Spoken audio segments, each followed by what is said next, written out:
Amigos de Radio Victoria Ojo con Eso Televisión, en esta producción de Invirne Corp en alianza con Benamérica, con la Escuela de Gobernanza Benjamin Franklin, con Reporte Confidencial y con el portal Sin Filtros de Maybor Petit, vamos de inmediato al programa Inteligencia Económica con el profesor José Manuel Serna. Él tiene hoy un invitado muy particular. Son José Manuel y él quienes nos van a dar la pauta. Así que adelante. Gracias a todos, gracias Alexei, gracias José Antonio. Como suele ocurrir en nuestro programa, tratamos siempre de asomarnos al mundo de la economía, tratando de inteligir, de interpretar, de descubrir cómo la economía es algo más que las simples leyes monetarias y económicas y cómo en cada agente económico hay una historia particular y una manera de asumir lo que podemos llamar en forma general emprendimiento. Quiero decirles que estamos frente a un emprendedor que podría ser una película de Netflix, porque es un emprendedor venezolano que muy joven se fue introduciendo en el camino del yoga, la meditación y todo el campo pues, de terapia, etcétera, que rodea este mundo. Y no tenemos tiempo de que él nos cuente toda la historia, yo la voy a contar rapidito y él hará precisiones. Pero para resumirla, en el tiempo que nos permite el canal, él ha estado, entre otros países, en Colombia, en México, en Costa Rica, pero estuvo muchos años en el Nepal. Creo que en el Nepal fue en un monasterio y se inició pues en el budismo. Creo que no terminó su desarrollo como budista, pero quedó de alguna forma inscrito en esa forma de pensar, en esa manera de pensar y de asumir la vida.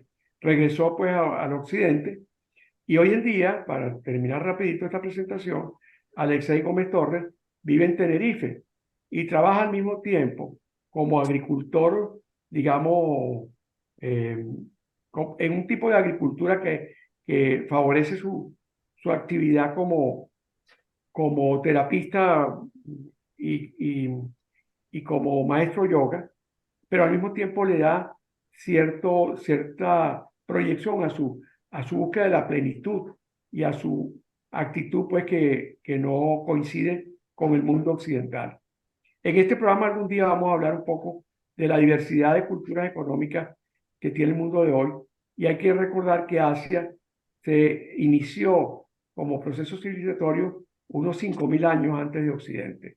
Entonces, las formas monetarias de Occidente y las formas económicas de Occidente se han impuesto hoy en día. Sin embargo, las culturas asiáticas crearon todo un vigoroso mundo de pensamientos, ideas, filosofía incluso para el hombre, de la cual se impregnó y en cierta forma adoptó Alexei, y él nos va a contar ahora en qué trabaja, cómo es el emprendimiento, porque además, como su noción del tiempo no es la de un eh, occidental común y corriente, él además pinta. Y en ese trabajo con la pintura, hoy en día es un artista consagrado también. Adelante, Alexei, bienvenido. Cuéntanos, Gracias, cuéntanos cómo es gracias, tu, hermano. cómo es tu actividad, porque sé que hace muchas cosas, hasta intérprete eres. Entonces, bueno, eres un Sí, emprendedor abierto. Gracias, gracias, hermano. adelante. Gracias, muchas gracias por invitarme y al programa por recibirme. Y pues sí, como dijiste, habría que hacer muchos ajustes para contar toda la historia. Quizás no es lo importante, pero sí, viví 5 años en un monasterio en la India y sí estuve en otros países del sureste asiático investigando sobre la meditación budista, por llamarlo así. A mí no me gusta llamarme budista porque una cosa es el Buda y otra cosa es el budismo. El Buda no quería ni que se hicieran estatuas, ni quería crear un budismo. Entonces, lo que yo practico es la meditación que desarrolló el Buda en su camino, la más refinada de sus prácticas. Y no estoy inscrito en ningún grupo religioso budista, sino en una escuela que enseña la técnica de meditación. Hay centros incluso en Venezuela y en Estados Unidos. ¿Qué sucedió? Que cuando yo conocí eso ya tenía 15 años practicando yoga y otros tipos de meditación en diferentes escuelas. Pero al encontrar esta, fue como una explosión. Casi que al principio decía que que no había hecho nada en mi vida realmente, al entender lo que era esta práctica de autoobservación. Un Muy nuevo diferente. paradigma. Sí, porque es simplemente un trabajo de autoobservación. Ni siquiera tienes que pensar en el Buda, ni adorar al Buda, ni nada, sino aprender a entender y a observar tu mente. Es una práctica que ahora en Occidente se llama mucho mindfulness y que es una herramienta básica para los empresarios y para todos los profesionales que no queramos vivir sumergidos en el estrés y la locura de las exigencias que nos pone la vida actual, ¿verdad? Sí, haces dinero, pero acabas destrozado de tus nervios, lleno de medicina, porque no puedes sobrevivir al ritmo que te impone la sociedad.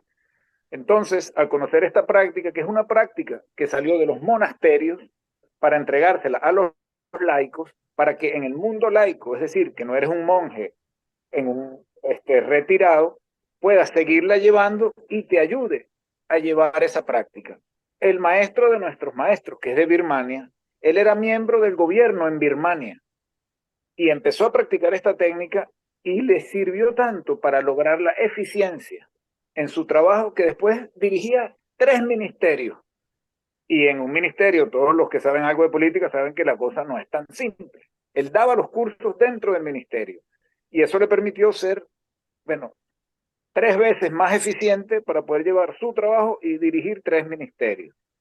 Entonces, a mí lo que me permitió esto en toda mi búsqueda, que viajé por muchos países en Asia también, buscando una herramienta, primero, que me ayudara a sobrevivir al caos, a las confusiones, a los procesos emocionales no sanados que todos siempre en algún momento nos hemos encontrado con ellos, ¿verdad?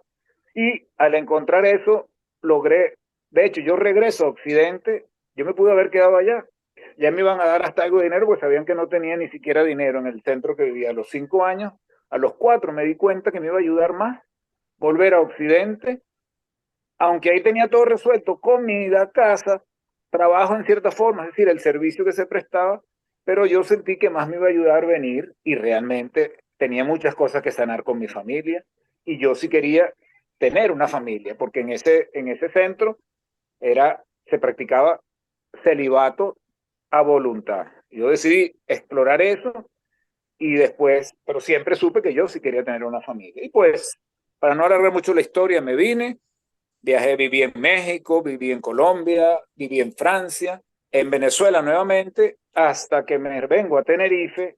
Bueno, conocí a la que es actualmente mi esposa en Venezuela, nos venimos a Tenerife hace 8 años y aquí he logrado asentar la escuela, se llama Inspirales, Escuela de Desarrollo Humano, donde básicamente damos formación en masaje tailandés y una disciplina relativamente nueva que se llama Osteotai, que es una fusión entre osteopatía y masaje tailandés. Prácticas que vienen de los tiempos del Buda, que se desarrollaron en la comunidad del Buda hace más de 2500 años. O sea, el masaje tailandés, aunque dice tailandés, fue en la India. Surgió en la comunidad del Buda como una práctica que desarrolló un médico que se llamaba Jivaka Kumar. Entonces, para mí encontrar el masaje tailandés, después de haber estado 5 años o 6 estudiando en diferentes tradiciones del budismo, esas técnicas que aquí se llaman mindfulness en Occidente, para llevar toda esa enseñanza al campo de la sanación y al campo del trabajo, ¿verdad? Igualmente, sigo trabajando con yoga. Yo doy clases de mindfulness y yoga, una fusión de esas 2 herramientas que para mí son la misma. En realidad no es una fusión, pero bueno, nuestra cultura tiende mucho a separar una cosa de otra. Se divide Entonces, todo. todo lo Se convierten divide. en productos. Exacto. Y el yoga, muy lejos de ser un trabajo de gimnasio, como es, de aeróbic, sin criticar el aeróbic, es un trabajo de desarrollo personal, quitándole la parte quizás religiosa, que no es que esté mala, pero no es necesaria. El Buda habló como un hombre, no como un Dios venido a la tierra, que observó su mente y descubrió sus patrones mentales que tenemos todos y que nos impiden estar presentes. Una Yo tengo una pregunta. curiosidad allí, Okay. una curiosidad allí, porque la gente acostumbra a decir, yo hago ejercicios de yoga. ¿Es un Sí, ejercicio o es una inspiración o es una introspección? ¿Cómo lo catalogarías tú? es que se ha perdido mucho la profundidad del yoga y quedan siendo simplemente ejercicios. Ajá. Y en muchos sitios es como un aeróbic y en muchos sitios lo hacen que perdió la esencia. Y los ejercicios son una parte muy pequeña de la práctica del yoga. La práctica del yoga se hacen ejercicios porque mientras mejor tengamos este cuerpo físico, oye, mejor vamos a estar de ánimo, mejor va a funcionar nuestro cerebro, nuestras hormonas y vamos a poder vivir mejor. Entonces, es una inspiración, es un trabajo de autoobservación, es un trabajo de salud interna. Y para trabajar tu salud interna, tienes que trabajar tus aspectos psicológicos. Puedes montarte el pie detrás de la cabeza y pararte de cabeza, pero si no trabajamos nuestros traumas infantiles, que todos los tenemos porque somos de una sensibilidad infinita, cualquier cosita nos traumaba en esas edades, pues nunca vamos a avanzar. La iluminación del Buda es hurgar todos esos procesos que generaron patrones para sobrevivir y que pasaron hace 50 años, 40 y los seguimos aplicando aunque la situación no esté. Entonces, poder reconocer eso sin que sea un psicoanálisis, esos patrones nos va a liberar para tomar decisiones actuales en relación a las situaciones presentes. El yoga es eso. Claro, tú hablaste de psicoanálisis y justamente yo estaba paseándome en este momento por lo que ellos denominan la práctica de la introspección. O sea, Eso es Vipassana. ajá, pero ¿en qué medida la introspección se diferencia de la manera de meditar que manejan en el yoga? A ver, lo que yo fusiono con la práctica del yoga es esta meditación que viene del Buda. Porque en el yoga, el Buda hizo todas las prácticas de yoga de su tiempo hasta que descubrió lo que él llamó el camino del medio, que es una meditación un poco diferente a todas las que se hacen en yoga. Porque el Buda descubrió la observación pura. No es un análisis, sino es aprender a observarte sin que intervenga los juicios, las valoraciones, el me gusta, no me gusta, sino observarte, que es muy difícil, Claro. porque siempre juzgamos, Perdón, esto me gusta, aquello no. Ok, una pregunta. Aparte de eso, tú haces también la Osteotai. osteotai. Eso no lo conocen bien en el mundo occidental los traumatólogos, por ejemplo. Puede tener que ver con traumatología, con fisioterapia o incluso con medicina preventiva para evitar que la columna se te lesione. Es decir, Claro. ¿cómo lo vendes tú? Vamos a hablar A en ver, forma occidental. ¿Cómo lo promueves tú dentro de tu trabajo? Osteotai es una fusión de osteopatía, que es una disciplina un poco más reconocida por la medicina occidental, por decirlo de una manera, entre la osteopatía y el masaje tailandés. ¿Qué pasa? Que lo que dices es muy válido. Una de las grandes luchas que tenemos profesionales en esta área es que la medicina debería ser preventiva. Para eso sirve el yoga y todas estas prácticas. No esperar que la persona esté enferma para entonces tratarte. La medicina occidental es maravillosa, pero yo siento, bueno, no es mi opinión particular, de que falta esa parte preventiva que podría impedirle a la gente llegar a la cama quirúrgica, a llenarse de fármacos para poder medio vivir. Obviamente, el Sí, osteotal y el masaje tailandés ajustarían tu estructura que se nos desajusta por caminar mal, simplemente por sentarnos mal. Y eso, al tú ajustar tu estructura, tus sistemas orgánicos van a funcionar adecuadamente. Si tu estructura ósea está torcida, la misma información que necesita el cerebro para que una hormona sea segregada y sane, no lo puede hacer. El cuerpo es una maravilla que se puede autosanar. Para que eso suceda, necesitas tener tus estructuras donde van. Si tú tienes una cadera más arriba que la otra, ya todo está funcionando mal. Si tu pisada es más hacia el lado externo, toda tu estructura está desencajada. Y es un engranaje perfecto. Un desbalance, ya el hígado no segrega la hormona que tiene que segregar en el momento que el cuerpo la necesita. Pero tú sabes lo que pasa, que mucha gente siente que la están mandando a ser parsimoniosa y dejar de ser activa, Mira, porque es que no se conjuga una cosa con la otra. sí, yo te entiendo, Sí, pero es así como nos lo venden. Yo les voy a decir algo que a mí no me da pena decirlo. Cuando a mí me invitaron a hacer yoga, yo empecé en la práctica de yoga en el 93. Yo, pues, yo hacía kung fu, karate, andaba en la sociedad caraqueña como vivíamos la mayoría de los jóvenes. Cuando me invitaron a hacer yoga, mi respuesta fue, yoga, tú estás loca. Eso es para señoras gordas. Es que era lo que yo veía de los ahí lenticos, como aburrido, y eso no tiene nada que ver. Yo en el momento que estoy meditando, sí, trato de estar enfocado, pero eso no me impide tener una vida altamente activa. Déjame hacerte, para aprovechar el tiempo y para ir al Sí, enfoque del emprendimiento. Eh, y voy a empezar con algo que es literario o pertenece a la literatura. La vida de un hombre es un camino hacia sí mismo. Así comienza una novela que probablemente muchos de nuestros oyentes conocen, que se llama Demián. Demián. Esa novela marcó nuestra juventud, porque Sí, Hermann Hesse fue lo que podríamos llamar eh, un, un nihilista. Es decir, su mente y su obra se desarrollan como respuesta a la Segunda Guerra Mundial y a todos los demás que vio, pero además porque vivió en la India. Entonces, ese enunciado te lo voy a combinar con el conocimiento que yo tengo de una persona que tú también conociste, ¿verdad? Que comenzó estudiando economía, estuvo en el marxismo, estuvo en el liberalismo, estuvo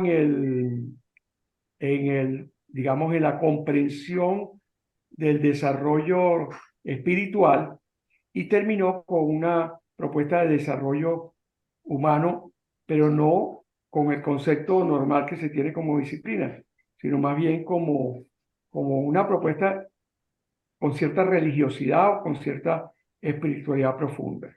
Te combino estas cosas con otro elemento para ver cómo es tu mercado. Estamos en la explosión de la inteligencia artificial sí, y se está hablando incluso de una reducción de la población del mundo porque no va a ser necesario tantas personas para sostener la producción material. Sin embargo, tú estuviste en el Oriente y yo que no soy para nada oriental, ni siquiera margariteño, soy un caraqueño curioso, me planteo si no será posible ese emprendimiento tuyo, que además te falta decirnos dos cosas, la pintura y la agricultura, que además creo que la combinas con cocina. Entonces, sí, ¿no será posible que hoy en día la gente voltee un poco más hacia sí misma, a ese observarse y conocerse y mejorar su salud, y menos hacia tener un carro muy caro o un reloj muy caro y vivir una vida un poquito más, digamos, más plena? Todo sí, eso que llaman el desprendimiento, que es una de las cosas que recuerdo del budismo, y de Siddhartha, pues ese personaje, que es la historia sí, del Buda. O sí. sea, ya tenemos nos quedan como 12 minutos, o algo así para terminar, quizás 10. No sé, Eso, nuestro ancla dirá, nuestro director Y todavía dirá, hay un poquito de tiempo, ok, pero perdóname que te combine tantas cosas para preguntarte, ¿no será que tú estás a las puertas de tener un proyecto un poquito más ambicioso, quizás hasta una franquicia? Si me perdonas, yo no sé si a un budista le ofende eso, pero, ¿no? pero, es decir, has aprendido tantas cosas y nos has dicho tantas cosas en este momento. Para mí, inteligencia económica no es solo entender la tasa de cambio o la tendencia del crecimiento, sino entender al ser humano pleno, como productor y Sí, consumidor, sobre sí, todo en un mundo que hoy en día parece ser que está condenado a un gran desastre climático y claro, ecológico. claro.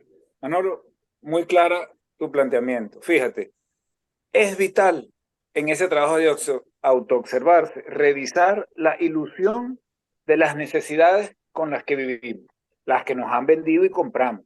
Sí, yo quiero el carro de alta gama de 100 millones de dólares, vale. ¿Cuánto de mi vida voy a tener que invertir para eso? Pero ese no es el punto. Tenemos que revisar la ilusión de nuestras necesidades, a ver qué realmente necesitamos.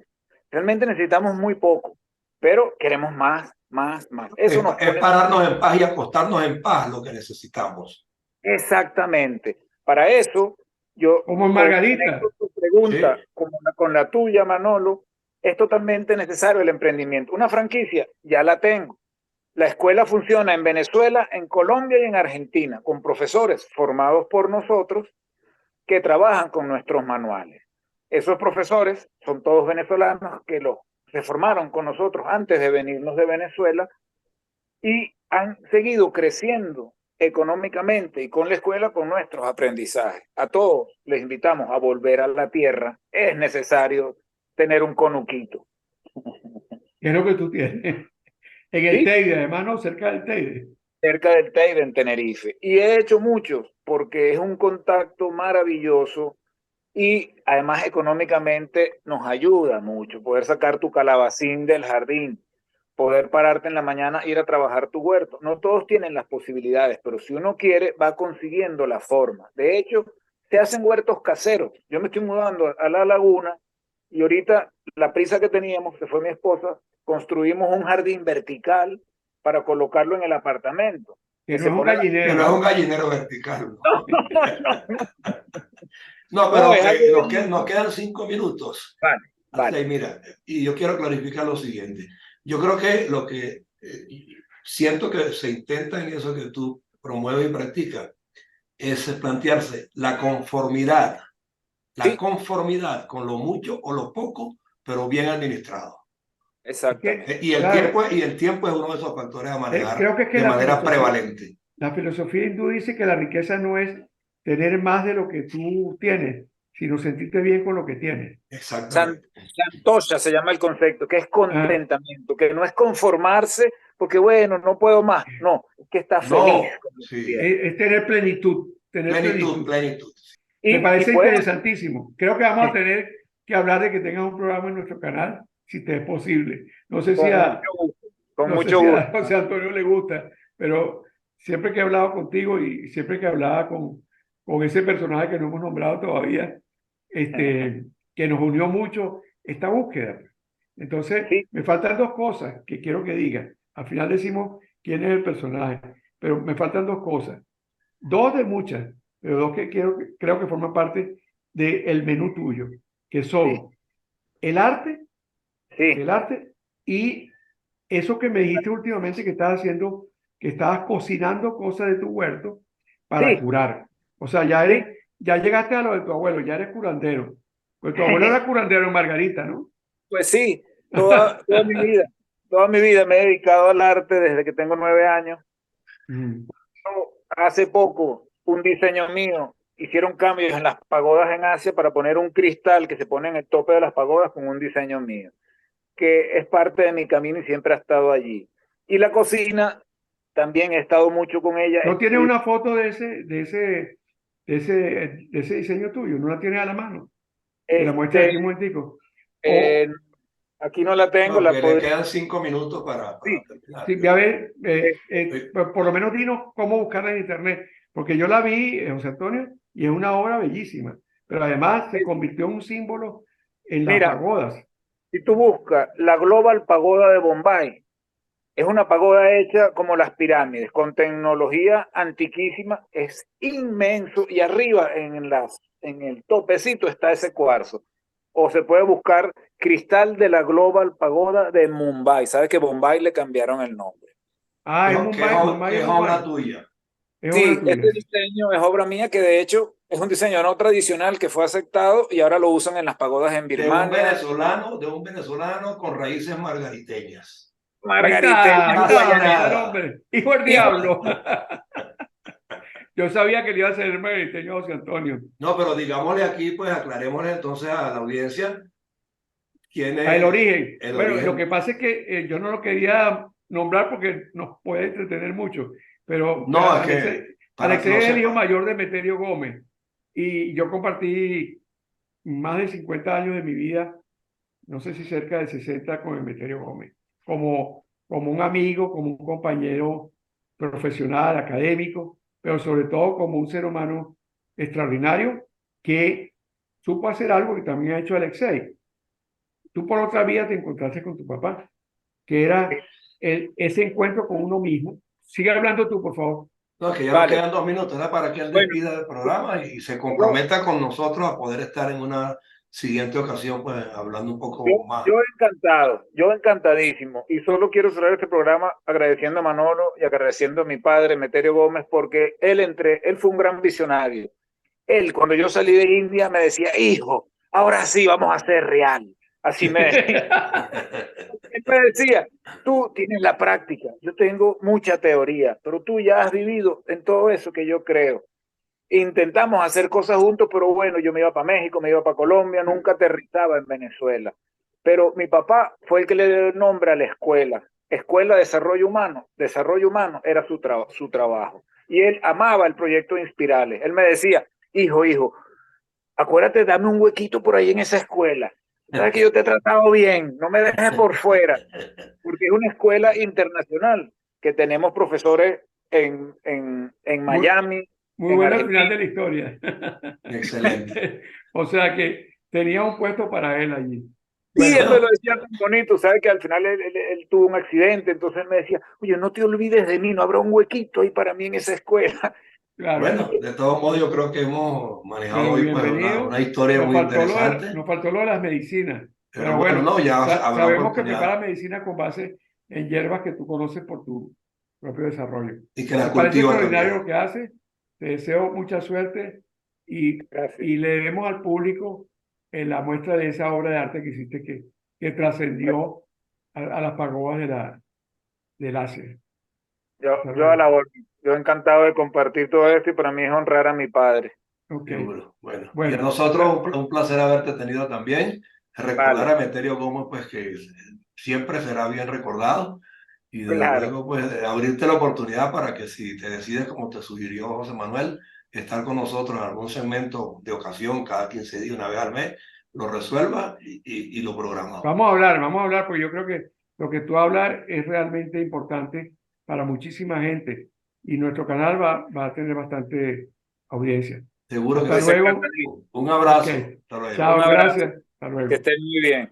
Hemos terminado así una producción de Mirne Corp en alianza con Benamérica, con la Escuela de Gobernanza Benjamin Franklin, a través de Radio Victoria, Ojo con Eso Televisión. Gracias por su tiempo.